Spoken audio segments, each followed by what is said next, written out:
teman-teman semua, jumpa lagi bersama dengan saya Irma dan saya Patricia di Podcast Tanpa Podium. Karena bahagia nggak butuh panggung. sorry batuk. Gak apa-apa batuk. Kenapa batuk? Capek ya? Capek menjalani hidup. Kok bisa capek menjalani hidup? Ya namanya hidup ya, butuh perjuangan ya. Dijalani soalnya ya. Dijalani. Kalau nggak dijalani ya repot itu. Nggak hidup namanya. Iya, betul ya. Apalagi dengan kondisi sekarang. Bener. Tapi kadang-kadang ada teknik-teknik supaya nggak capek gitu ya.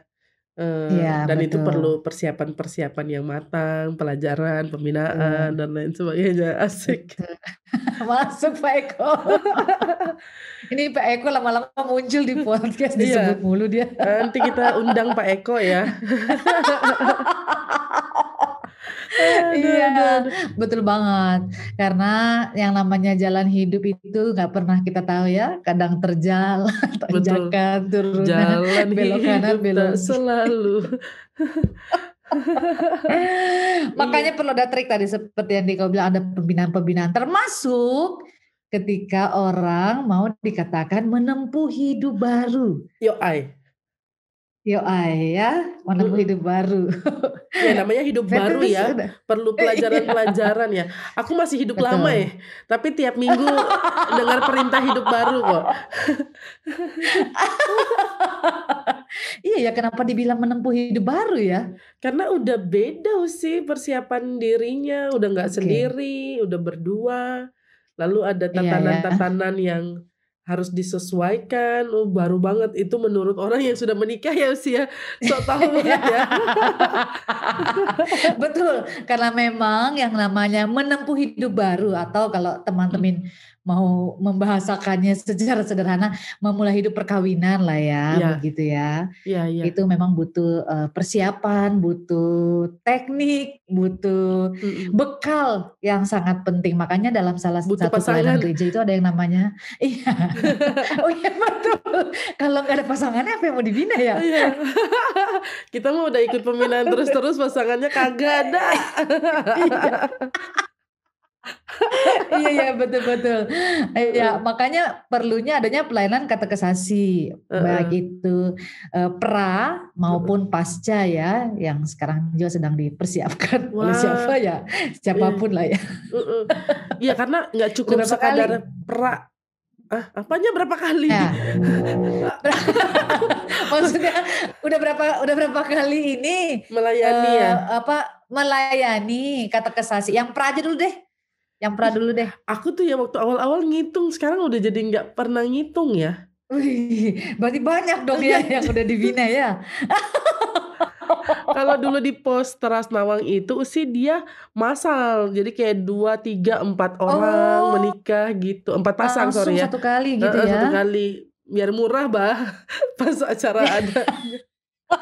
Pas acara di balainya bisa patung-patungan gitu loh sih. Oh gitu kalau ya. Di kampung.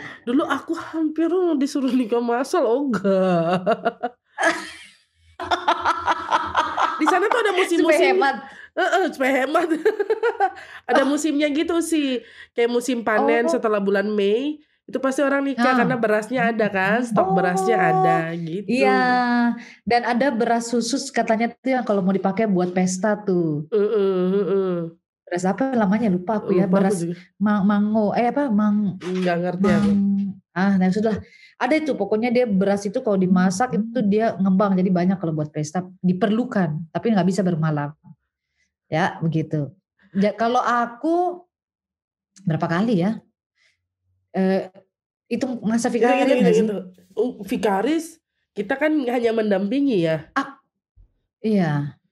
Tapi kasih katekesasi juga ya. Kan betul. Ya aku dikasih kesempatan untuk melayani katekesasi. Dan lucunya di masa vikaris itu 2 calon mempelai yang sudah ini di luar, sudah nanti kita bahas duluan, dan juga ya terus yang satu itu majelis yang mau nikah. Tapi itu Heeh. ini pembelajaran ya. Tapi kalau di masa kependetaanku baru satu aku. Oh, masa Baru sih? satu. Baru satu. Oh. Sepanjang di Pospolkes aku enggak ada menikahkan orang. Maksudnya Oh. memberkati perkawinan orang enggak ada. Di Oh. di Bone baru satu itu juga. Di masa Oh. kependetaan ya. Iya iya iya iya Gitu. iya. Wah, Dan memang itu perlu banget, perlu banget. Yang aku Eh nggak senangnya itu tuh ini, kadang suka mepet gitu loh Non. Nah itu kadang-kadang orang berpikir perlunya menikah hanya karena ada pasangan, Ya. lalu proposal ya, "Will you marry me?" Lalu Yes. acara-acara Oh, so keluarga, sweet. heeh, Ya. acara-acara keluarga, lalu udah masak-masak, baru kita diingat, "Oh iya ya, kasih tahu di gereja." Lalu harus ikut Hmm. waktunya. Sementara Ya. makanya aku setiap masuk jemaat tuh sudah langsung lampirkan di warta jemaat itu syarat-syarat, untuk baptis, sidi, lalu menikah. Ya. 3 bulan sebelum menikah diberikan informasi gitu, daftar, Ya. supaya Ya. betul sih kadang-kadang materi katekisasi yang, 8, 7 atau 8 ya kalau nggak salah itu bisa dipadat-padatkan.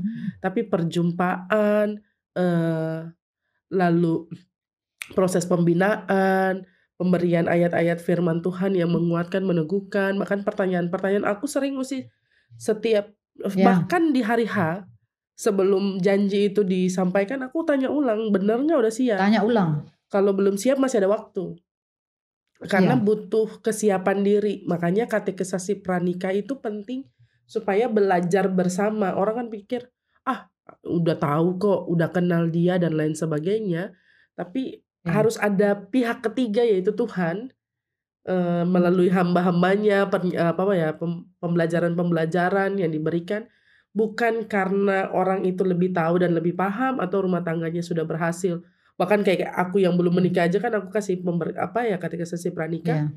bukan Ya. bukan karena itu, tapi supaya kemudian, Ya. kita lebih siap. Katekisasi pranikah kan Ya. supaya betul nggak kita siap memasuki lembaga perkawinan yang seumur hidup itu loh Ya. sih. Mhm. Iya, betul. Dan memang untuk mempersiapkan diri memasuki ke jenjang perkawinan itu nggak gampang. Mhm. Ya, maksudnya ya kalau urusan perkawinan bisa lah ya, acaranya pakai I.O. Bisa lah Betul, ya, betul. pakai W.O. bisa lah ya. Tapi bicara menjalani tadi itu, menjalani kehidupan perkawinan itu yang nggak seindah masa-masa pacaran, Bu. Benar, benar. Itu perlu pembinaan dan kadang-kadang udah dibina aja kok rasanya masih kurang gitu loh. Iya iya iya. Iya. Bahkan kan kalau di keluarga-keluarga tertentu, adat-adat tertentu, orang tua Iya. diberikan kesempatan untuk menyampaikan nasihat-nasihat terus-menerus ya, Betul. supaya, Iya. yang mau menikah ini betul sukacita, betul bahagia, tapi harus, punya dasar yang teguh, dasar yang kuat gitu. Iya. Dan, aku ketemu dengan satu lagi ya, maksudnya ada beberapa kali aku Iya. ketemu dengan orang yang menikah itu jadi solusi, karena sudah Mmm. tekdung duluan gitu ya. Iya. Aku selalu Tekdung itu apa ya? hamil hamil hamil, mengandung buah hati yang Iya. Tuhan anugerahkan, Iya. tapi mungkin Iya. caranya salah. Usi perlu kasih tahu tuh yang Usi pernah ngomong ke aku Iya. itu ya, bicara soal etis, Iya. moral, dan Iya. lain sebagainya. Tapi aku Iya. selalu bilang, ketika aku berhadapan dengan mereka, meskipun kadang-kadang orang bilang, "Bukan kami doang kok yang bikin begitu, banyak orang." Aku Iya. marah untuk bagian itu, maksudnya, Betul. ya kalau bisa nggak buat kenapa harus sama, maksudnya kok bisa jadi lifestyle gitu loh, kesalahan, Iya, sebuah betul. kesalahan. Tapi bicara Iya. kesalahan dia nanti relatif ya, tergantung sudut pandang, tapi kemudian aku Iya. selalu ingatkan, jangan jadikan pernikahan sebagai solusi kalau memang kalian berdua sendiri nggak siap untuk membangun kehidupan rumah tangga. Bukan merestui kumpul kebo, tapi Iya. kalau memang dia bukan lelaki yang tepat, ya ngapain dia harus jadi bapak untuk anakmu, atau mungkin dia tetap jadi Iya. bapak untuk anakmu tanpa lembaga pernikahan misalnya, Iya. secara biologis, tapi kenapa Iya. kamu harus hidup dalam penjara rumah tangga kalau memang, hanya karena "kecelakaan" ya, tanda petik gitu. Iya. Kalau Usi kalau ketemu dengan Iya. orang gitu biasanya gimana? Betul. Pengalaman aku itu ya itu ya waktu dikasih kesempatan ya untuk, mendampingi mentor, Heeh. melakukan mendampingi mentor kesannya, maksudnya diberi kesempatan untuk mengajar gitu ya, kata kasasi. Dan memang aku agak ini ya, maksudnya agak bingung nih bagaimana nih. Cuman memang yang waktu itu aku bilang pertama kali untuk mereka yang kasusnya seperti itu ya, dalam kata kasasi pranikah itu aku cuma bilang begini, yang pertama kalian harus mengaku dulu bahwa apa yang kalian buat ini salah, gitu ya. Jangan kalian bikin begitu supaya direstui gitu ya, atau supaya masuk dalam perkawinan. Tapi kalian harus paham bahwa cara ini keliru gitu ya. Tapi dalam proses kata kasasi pranikah ini kalian mau dituntun, kalian mau dikasih bekal bahwa apa yang sudah dimulai dengan sesuatu yang salah ini, jangan juga nanti ketika masuk dalam lembaga perkawinan menjalaninya juga salah. Ya, apalagi mengakhirinya juga salah gitu ya. Karena dalam kondisi begitu takutnya orang yang dalam kondisi seperti itu, dia sebenarnya memulai relasinya rentan, Pet. Iya, betul. Dia memulai betul. relasinya sangat rentan, nggak ada dasar. Ya mungkin ya ibaratnya apa sih ya, hanya berangkat dari suka sama suka, terus kemudian ada hasrat, ada hawa nafsu di situ. Bicara hidup perkawinan nggak bicara soal hawa nafsu doang gitu loh. Maksudnya banyak yang harus dipikirkan, makanya dan memang itu kejadian gitu ya, bahwa berat, sulit. Aku cukup mengikuti kehidupan mereka dan memang mereka menempuh jalan yang sangat sulit. Itu ya, dan ketika aku berjumpa dengan mereka aku selalu ingatkan, ingat ya, mulainya udah salah. Jadi memang kalau menjalaninya itu harus jangan sampai salah. Jadi makanya itu sekarang dibimbing melalui pembinaan kata kasasi pranikah supaya paham betul bagaimana kemudian menjalani kehidupan perkawinan yang jangan sampai salah lagi gitu ya. Benar. Yang gak 100% sempurna ya Non ya, gak 100% sempurna.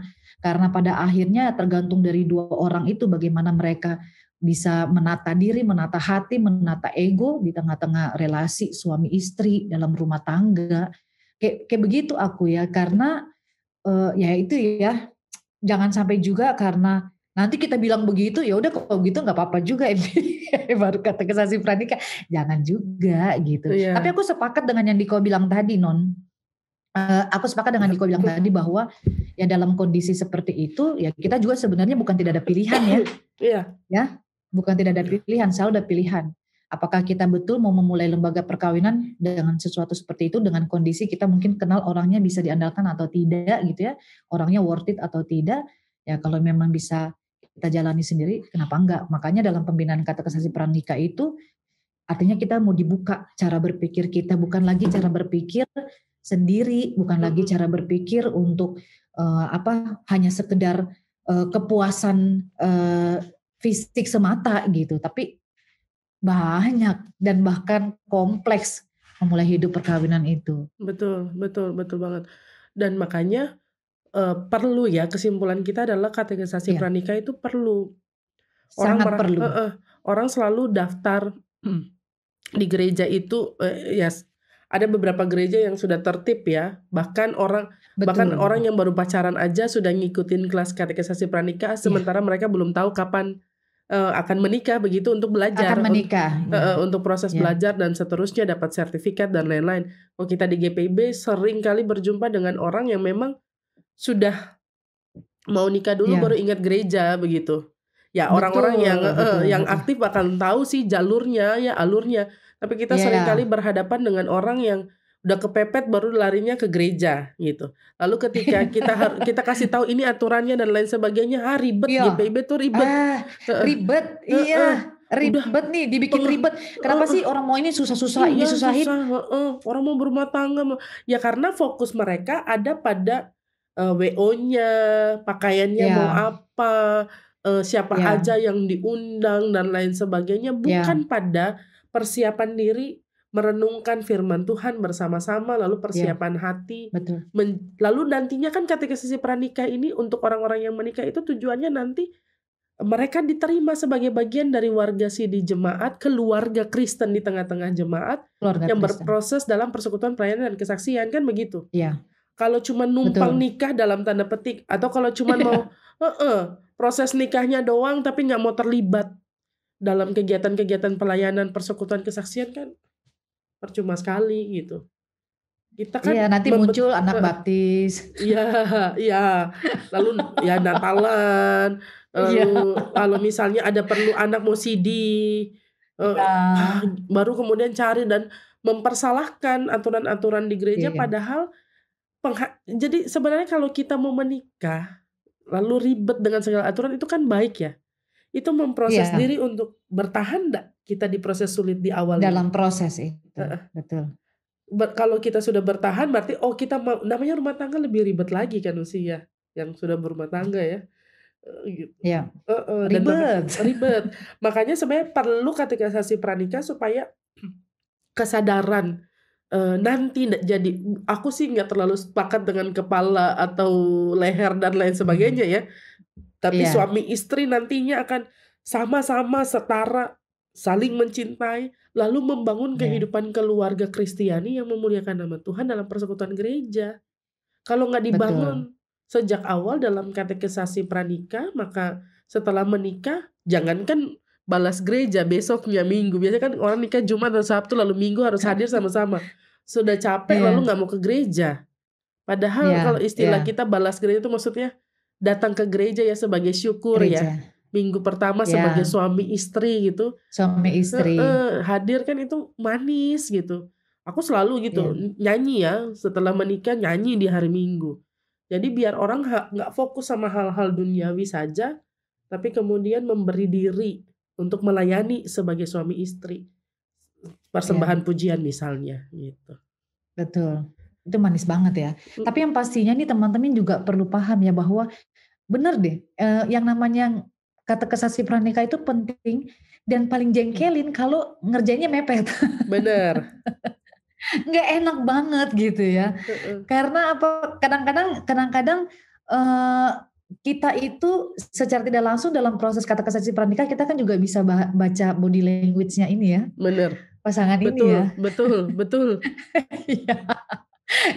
Dan aku tuh suka dengan itu. Nanti mereka nggak sadar mereka berdebat sendiri. Enggak, aku kan nggak gitu. Siapa suruh kamu nggak ini loh. Yang kayak gini nih perlu dipahami gitu ya, supaya mereka jangan main asal maju aja ke hidup yang baru, ke jenjang yang lebih tinggi statusnya, tapi kemudian nggak ada apa-apa. Itu yang perlu. Jangan sampai nih teman-teman juga nggak ngerti. Emang apa aja sih isinya katekisasi pranikah? Bener. Apa aja sih? Apa aja? Jangan lupa untuk selalu dengerin episode terbaru podcast Tanpa Podium setiap Rabu malam di Spotify dan setiap Sabtu malam di kanal YouTube podcast Tanpa Podium. Temukan hal-hal menarik dan bermanfaat tentunya di Instagram @podcasttanpapodium. Follow ya, jangan sampai ketinggalan. Saya Patricia pamit. Saya Irma pamit. Sampai jumpa di episode selanjutnya. Dadah teman-teman. God bless you. Bless you.